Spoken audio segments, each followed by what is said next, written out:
Hello, this is the RPG Crawler, and it has been a while, but it is time once again for another product review. This time I'm taking a look at Barbaric 2nd Edition from Stellagama Publishing, who were kind enough to send me a review copy. It is a lightweight sword and sorcery role-playing game based on their quantum engine, itself derived from 2d6 based systems, and one which I've been wanting to take a look at.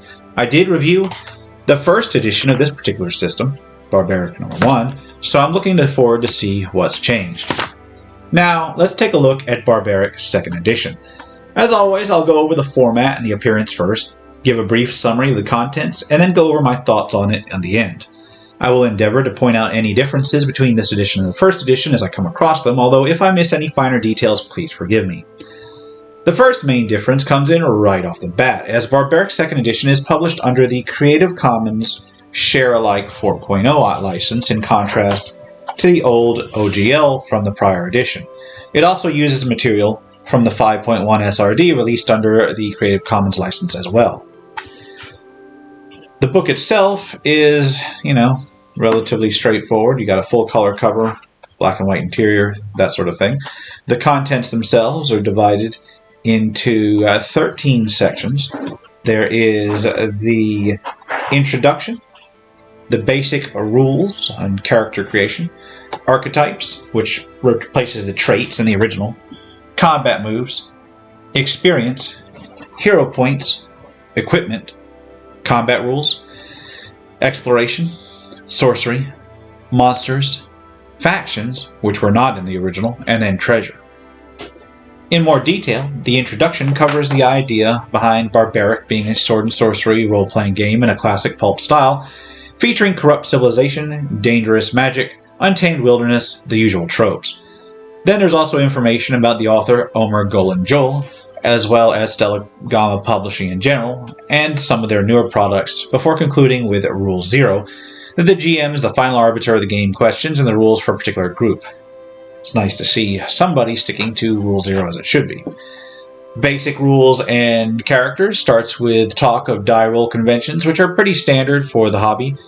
Then the core mechanic, most of the systems rely on a 2d6 roll, possibly with a skill total added, versus a difficulty number.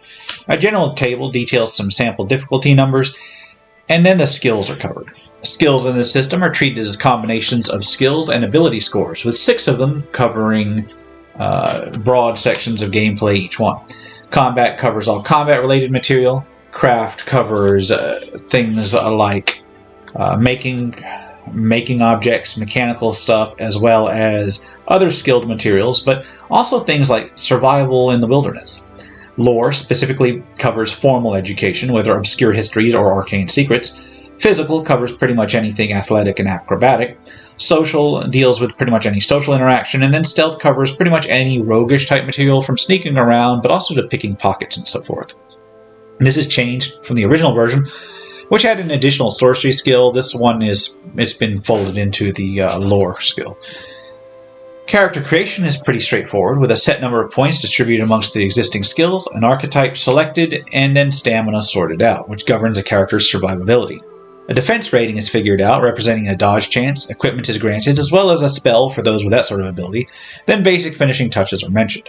Aside from character creation rules, there's talk of fatigue, which penalizes a character on rolls and movement, advantage, which gives additional die roll when it applies, and then various non-human playable species are gone into in turn. These non-humans include antediluvians, which predate existing civilization,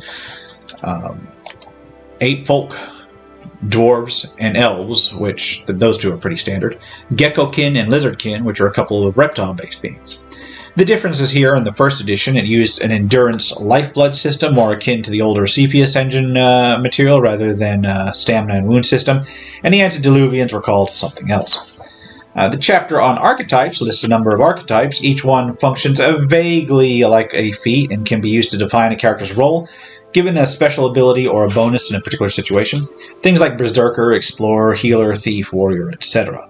Characters get one at character creation and may eventually select one more. These take the place of and are quite similar to the traits in the original edition, with some of them tweaked and renamed, and of course, you can only gain one additional archetype over a character's lifetime rather than several. Combat moves are basically special attacks and attack types that can be selected when a character has a higher than one combat skill. Each point higher than 1 gives a combat move, and certain archetypes may grant additional moves. These moves come in tiers with a minimum combat skill required and range from giving bonuses to certain weapons like single weapons, pole arms, etc. to more involved things like 2-weapon fighting, disarming, or whirlwind attacks. While certain moves may have been tweaked, this section is pretty similar to the original.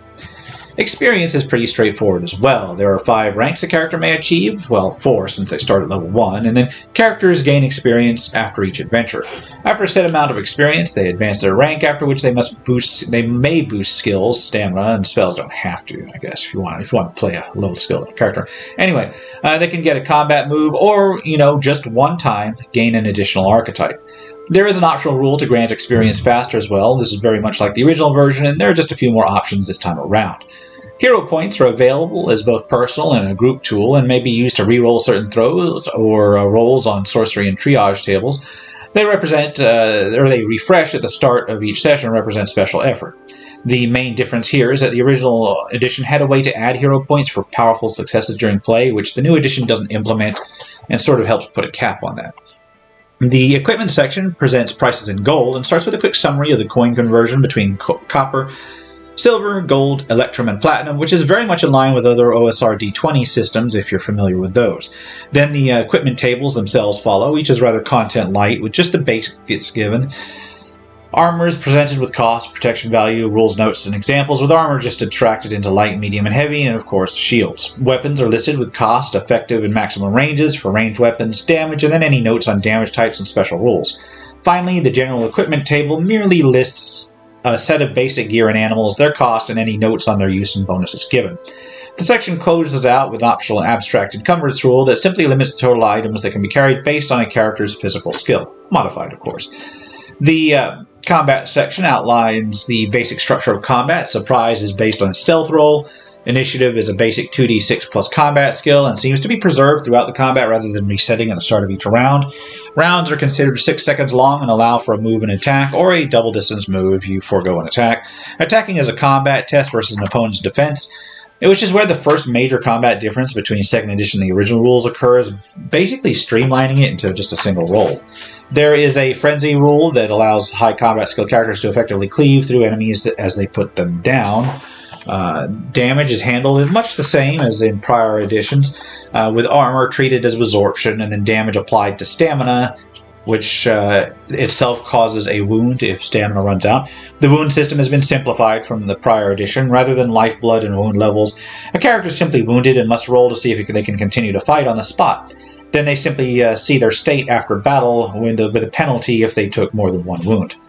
Critical hits are counted as much the same, with double damage and potential effects on crit tables, detailed later. Sorry about the book, it's actually still brand new for me. That's neat. Healing rules are a bit changed, with characters recovering their stamina rather easily after combat, but then wounded characters all rolling on the triage table to see their state after combat. Morale rules are given to provide ample opportunities for wounded and overwhelmed opponents to flee, and then the triage table is given so that one can see what became of wounded characters after a fight. The next few pages are given over to critical effects tables divided amongst different damage types. These can range from additional damage and penalties to certain activities, all the way up to instant death. Skull pierced, character dies. The exploration rules follow, giving basic guidelines for the scale of wilderness adventure maps and the movement rates that a group can expect based on the contents of each terrain type. There's rules for forced marches, chances for getting lost, as well as camping rules to set camp for the night. Foraging rules follow, which actually include the penalties for going without food in them. All of these overland exploration rules are very similar to the originals, just with the appropriate modifications for terminology and for system changes. There's rules for underground movement, which can be used for indoor exploration on a finer scale, as well as how light and darkness can affect actions. Again, these are near identical to the original rule set. The sorcery rules cover spellcasting and start with just the basics of reading and sensing magic and then learning new spells. Both are similar to the prior edition, except that learning spells now requires a flat roll, and everything now just uses the lore skill rather than the sorcery skill. Similarly, the spellcasting rules have been modified to have all spells require the same flat lore roll. Casting a spell still takes 10 minutes, unless one casts swiftly at a penalty, and there are rules for critical failures which can produce spell mishaps. Notably, there's no longer spell foci rules to allow for storing spellcasting in items, so if you want that from the original, you're going to have to import it. The spellcasting mishap tables follow and present a variety of dire effects that can happen in the event of magical misadventure, and then the spells themselves are listed in a table. There are 36 spells.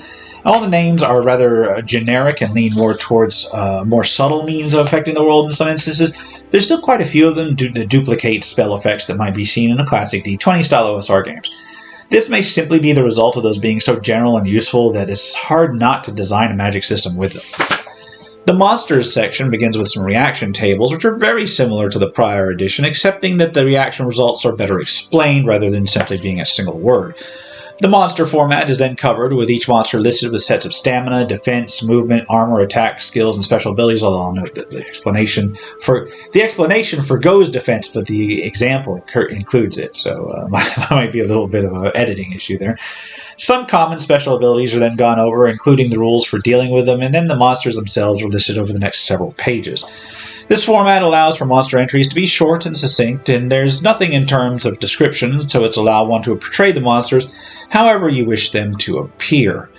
There are, at the end, several generic NPCs given in a similar format. Many of these monsters and the NPCs themselves are pretty standard for OSR-style bestiaries, although there are a few that stand out. Many are also selected for more pulp, sword, and sorcery style rather than high fantasy, so keep that in mind. The faction rules are completely new to this edition of Barbaric, and give a simplified means of tracking a faction's capabilities, either as something the PCs participate in, or as a sort of abstract front for them to face off against. They have skill levels similar to characters, with each faction's skills representing the skills of the people who participate in that faction, and factions having certain assets that can be thought of as akin to player characters' equipment. The faction goals are there to define what a faction moves towards, and are some simplified rules to see whether a faction begins to move towards its goal between each adventure. In this manner, player characters may affect a faction's progress towards these goals by their own adventures, but then those factions which they are choosing to leave on the back burner for now might be able to advance while the characters are busy elsewhere. There are a few faction examples, as well as guidelines for letting PCs head factions. So, the final section of the rules are treasure rules. Treasure is generated based on the side of its hoard, with only 3 real hoard sizes to worry over, and then there's a few pages detailing various potions one can find, and then the magical artifact rules. The magical artifact rules, aside from detailing various magic items in a chart, also give basic guidelines on creating magic items, and I will say that these items have been changed from the original edition, with the original edition seeming to hold many standard OSR staples as opposed to the second edition. This time, while you might see a few classic magic items, usually limited to those which are generic enough to be taken from real-world myth, there's a number of more unique offerings on the slate for now. And that, honestly, is that. So what do I think about Barbaric 2nd edition?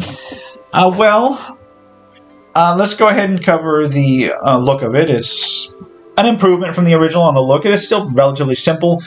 The full-color cover and artwork is very nice. The artwork inside is well selected. The editing is alright. It's pretty good. There were a couple issues, one of which I noted in my review here.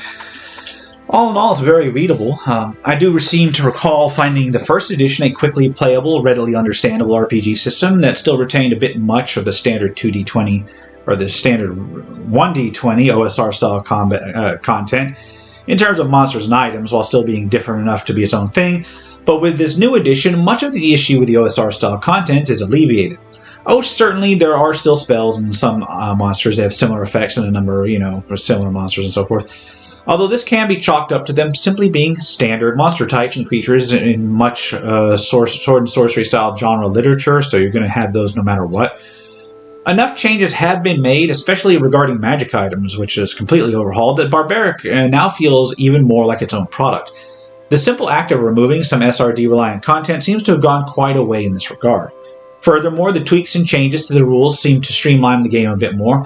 It was already quick to pick up and play in the first place, but now it seems more like it would move a little bit faster.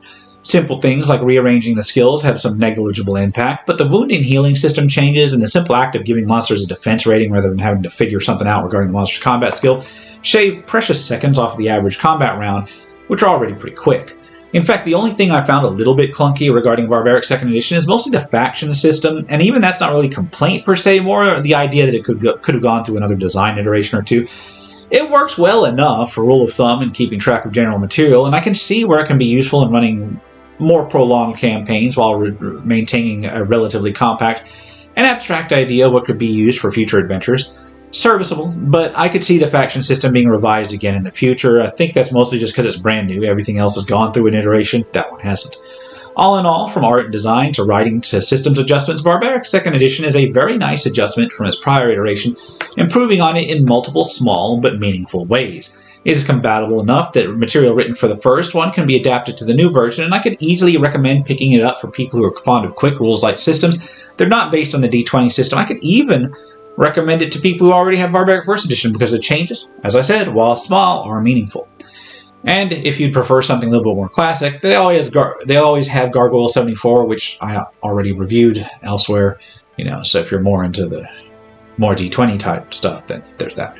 And with that, I shall wrap things up here. This has been the RPG Crawler with my RPG Crawler review of course it's my RPG Crawler review. That's who I am. Of Barbaric 2nd Edition. As always, I'll leave a link below where you can pick it up. If you like what you see, remember to leave a like, comment, feedback, and subscribe for more RPG content. Until next time, take care and goodbye.